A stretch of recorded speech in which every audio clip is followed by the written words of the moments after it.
Good morning, it is day 156. Weather forecast said clearing. Nah, it rained a bit during the night. It's raining this morning when I woke up. It's stopped raining for now, but it's pretty misty and pretty windy, and I've just discovered this new jacket. There's no way to cinch the hood tight around me, which is very annoying. Yesterday I really enjoyed it. It was it was 16 miles to get to Chinook Pass, and once we got up to the tops and out of the mist, it was beautiful. Then there were some beautiful rugged mountains, a few lakes to look down onto, and basically stayed up just below the ridges going along the sides of the hills. So yeah, it was beautiful, really loved it. Didn't get long views because of the mist for a while, and then started to get a whole lot of weekend hikers and even day hikers as we started to get closer to Pinchot Pass. I went past a beautiful dewy lake, then there's another big climb, and it went quite easy, and then trying to weave my way through the multitude of people. Yeah, it was pretty cool. So many people around. Got to Chinook Pass, went over this neat overbridge over the road. Wow, so many people. But just over the ridge, over the bridge, was the first trail magic. Really neat. And then moved on down to the car park, and there was more trail magic. 2 hours I spent between the two trail magics, and then continued on, and another hill, but once again the track was really good. Got to Sheep Lake, and wow, the amount of people camped around there. It's really noisy, kids yelling, and so I was quite glad to keep climbing up away from it. Climbed up, just stunning views up to the gap, and then down the other side and along the ridge lines for a while. Bumped into Pop Rocks again. She was contemplating where to stay, so I showed her a gut hook comment that said in another 1.7 miles or something. So we continued on to Bear Gap, and yeah, it's interesting trying to find a place for the tent. This hood is annoying. Do not like this design. You have to be able to cinch it around your head. I hadn't even noticed that. Yeah, so it was a bit of a slopey campsite, and I had to clear a horse dung out of the way first. I don't know how a horse got up where I put my tent, but anyway. Yeah, but it wasn't too bad. I managed to survive. I slept well. Yeah, it started raining early hours of the morning. But yeah, it stopped raining now. But as you can see, I don't have many views, and I'm guessing this has actually got some stunning views. I had a look at the forecast, and the forecast is for it to be clearing and then beautiful weather for the next few days. So, starting to rain again. Right, so hopefully it clears soon. Still going along the sides of the hill, and it's still misty. Crow Lake Way, PCT. Dropped down a bit lower, so I've dropped down out of the mist for a little while, which is nice. Look at the, there's a fair bit of rock on that mountain there. So it's quite cold when I'm in the wind, but when I'm out of the wind it's fine. But I've got my merino gloves, and then my outers, my raincoat, with a hat. I managed to figure out the hood. It was the tiner is at the back, which I thought was just whether it keeps it off your face or not. Oop. Random pair of boots. Nice camping area in there. Yeah, but the cinch at the back actually covers through the chin, but it still sits really funny. I'm not overly happy with it, so I'll show you what it looks like. It's the first time I've seen it. Looks okay, but it's quite far back here. Yeah, I'd prefer it if it comes further and protects my ears a bit more. But hey, it'll do the job. And I have my sunglasses on, but that's to protect my eyes from the wind. Not because it's sunny. I wish. Yeah, seen one other person just as they were coming out of their campsite, but they've just pulled off to go and get some water. Yeah, sort of every now and again I can feel the sun through the clouds a little bit, but yeah, then it goes away.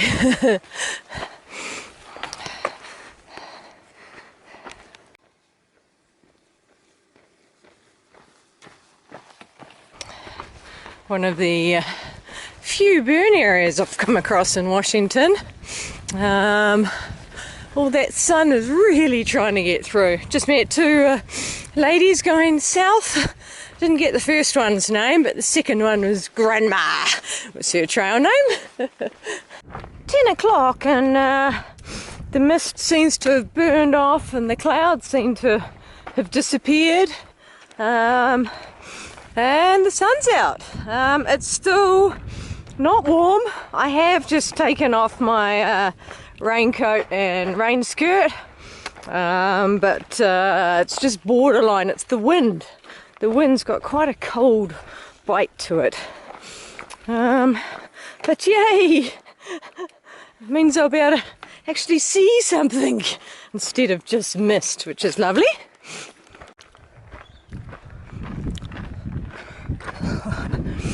Let's go for a panorama. That's where I've come from.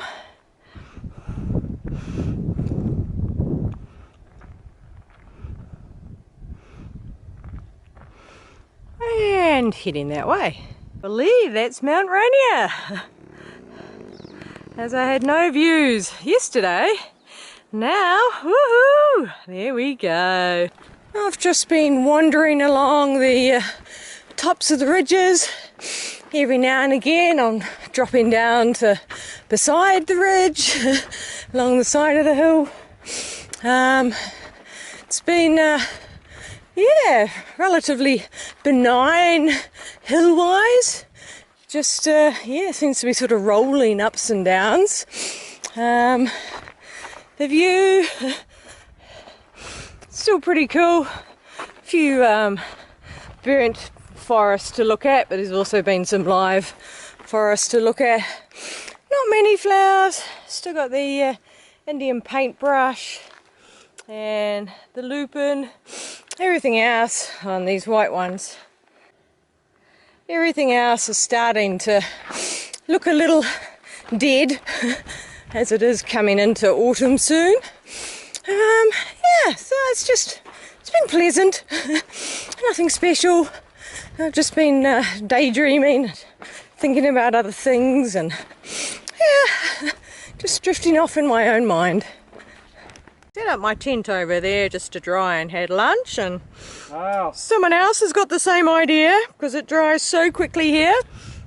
So this is Pops. I saw him as I emerged to the sun for the very first time. I sat on the edge of this escarpment just looking out at the view. A few dead trees, but yeah, it's still nice. So yeah, tent's perfectly dry now. It rained a little bit last night, but it was more the tree was catching the moisture, and then as the wind blew it, it shook and it put all the water droplets down onto my tent as if it was raining. That's why my tent was wet. Nothing inside it was wet. out of the fire area now, so back into some nice healthy forest. Heading along the side of the hill. Lovely trail. Most of the morning the trail's been in quite good condition. There are only a couple of little weeny patches that were a bit rocky, but apart from that it's been lovely. Peak Wilderness, Mount Baker, Squalamy National Forest. So, a whole lot of lakes that way, and Government Meadow the way that I'm going, which is this way. Okay, I'm Splash. We're from Greenwater. I'm Pete. And we've been doing trail magic at the cabin. We love to do it. We're hikers, so it's just a cool thing to do. And they just told me they've just refreshed the cooler, so thank you very much. I am going to enjoy that when I get to the cabin. Help yourself. And they got two cutie little dogs here. This is Tuca. And Emma. Their trail names are Scooby-Doo and Scrappy-Doo. And they're both rescue dogs, you said. Yep. Oh, yep. Brilliant. All right. Thank you very much. You bet. And enjoy your walk. Safe travels. You too. Luxury of a bridge. And I see the cabin through the trees.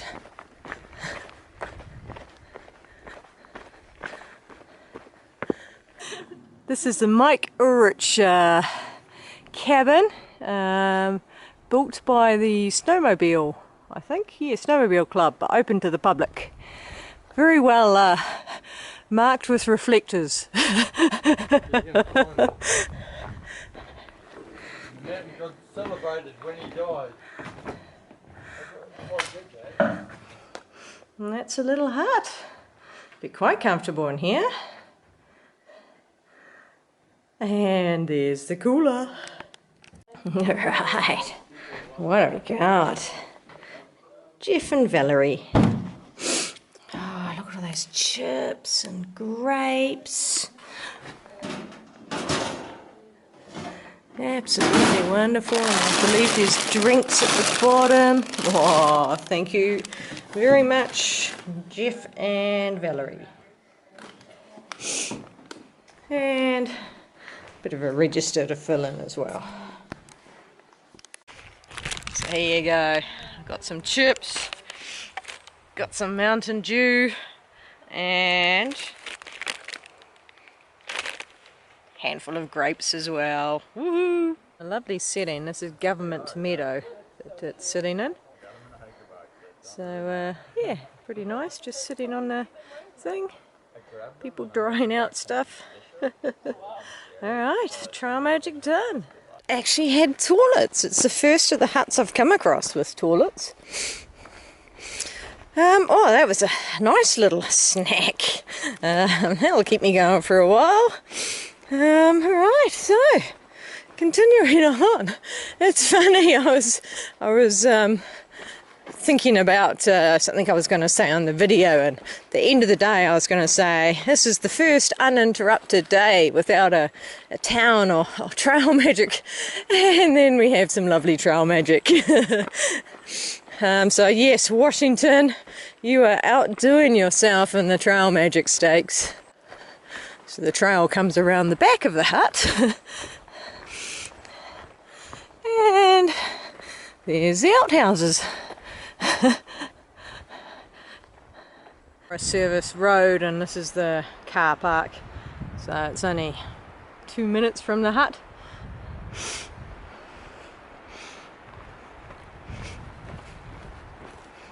We'll drive only for this Forest Service road.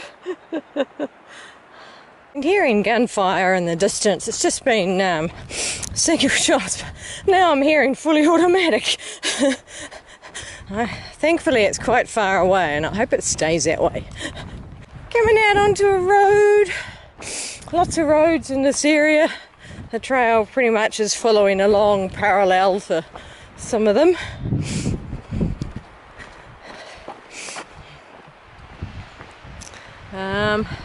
Still, this is more information about Chris Fowler, who, or Sherpa as his trail name, who went missing in 2016. So it's just showing things to look for. Right, thankfully it's a quiet road. Salmonberries. Let's see if it's right. Oh, yep, that's right. I'm gonna give it one more go. That's definitely right. That came off so easily.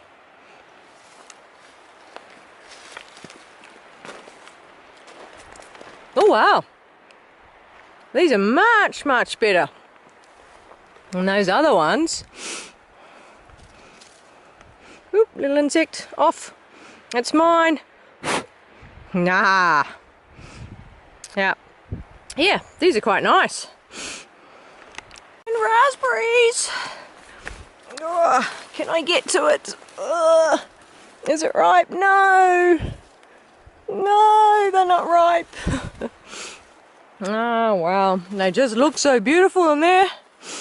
Oh, actually, no, those aren't raspberries. Those are the unripe salmonberries. That's why the red is not ripe.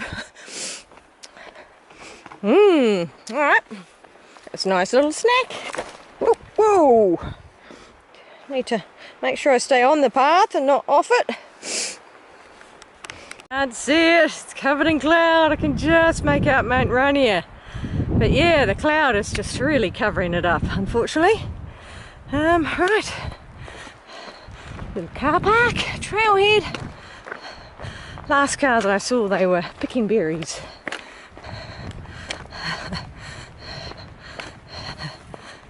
Shot to pieces, that sign. Oh wow, that's absolutely hilarious. This guy is absolutely tooled up. He's got a sort of M4 replica. I think it's an air rifle. He's got pistols, he's got all the magazines and his chest webbing. It's hilarious. So I said, what are you shooting? Oh no, I'm just exercising. I just want to get used to the weight. But yeah, I'd heard the US military joking about the airsoft guys, but it's the first time I've come across it. Yeah. They would be ridiculed just a little bit if they came anywhere near a military person. At least his figure was outside the trigger. I think the only thing that guy was missing was a tactical helmet with a NVG night vision goggles ready for use. Oh dear. I guess I shouldn't be ridiculing him. It's what he enjoys doing, so gets him out and about. Just been picking some berries for breakfast, and I just put them in one of my chocolate bar, or in this case Lara bar wrappers. And yeah, that will go nicely with my muesli for the my cereal for the morning. And of course, I've got to do some quality control as well. Gotta make sure that they taste good. Yum. Leaving the healthy forest and unfortunately into a burn area. Wow, that's pretty stark. All the trees that have fallen down. Wow. Just a patchwork quilt. Huckleberry bushes are changing colour now to this reddish colour. Once they're fully changed, it's going to be beautiful. But I cannot believe how many berries are still just sitting there. They're all just going to go to waste. I would have thought being alongside a trail like this, they'd be, well picked out by now, especially being close to a road as well. But no, they are very plentiful. Getting to be a nice big juicy size too. It's nice. Burn. 1988, a fire started in Windy Gap on the Pacific Crest Trail by loggers. That was on the 27th of July. It was under control by the 5th of August. Oh yeah, that was a long time. By the fire service and Washington Correctional Crews. Total burn 3,000 acres. Oof. It burnt for a long time. It's 1988. It hasn't regenerated very much at all. Wow. Where I've come from, lots and lots of pines behind these hills. Whew. And then looking ahead, more pine trees, little bits of logging, skid sites all around. So it's not, doesn't look wild pines, though it's not. Well, the newer stuff is planted. The older stuff doesn't look very regimented. Rifle shot quite close. It was down near the road down there. Oh, that gave me a fright. Yeah, there's a vehicle down there. Don't know what it's shooting at. Better not be shooting up here. Whew. I'll be very glad to get out of this area with all the gunfire around. Just too many forestry roads, and it looks like people sort of pull up in their vehicle and then just start shooting into the hills. Yeah, so I really want to get away from this. Wow, I actually saw another hiker. That's the only the second person I've seen since the hut. Well, the other hiker. I've seen a few berry pickers near the roads, but yeah, been quite quiet on the trail. Just gone, not directly over Blowout Mountain, but pretty close to the top. Come back down again. There was a campsite at that last junction, but it's very damp and cold. So I'm going to push on another mile where there is a campsite marked and see what that one looks like. It's 18:30 now, so one more mile. It's a good day. I just realised this is my first 30-mile day in Washington. I think it's also the first day that I haven't had extended stops at Trail Magic. I've been spending, probably an hour or more at the main Trail Magics, but Trail Magic at the hut, I managed to keep it down to about 15 minutes. So that's probably why I'm doing a longer day today. Body still feels good. Didn't feel like I was pushing the pace too much. There was one period where I felt myself just really slacking off and picked it up a bit, but after that it was just, natural pace. But it's been really good trails today, or the track has been really good. Pretty smooth for most part, and no real big hills, just mainly lots of just gentle ups and downs. There are a couple of slightly bigger ones, but nothing too extreme. Hence why I've done a 30-mile day today. Alright, here's the campsite for the night. Ooh, I like the windbreak. I'm going to camp near the windbreak right here.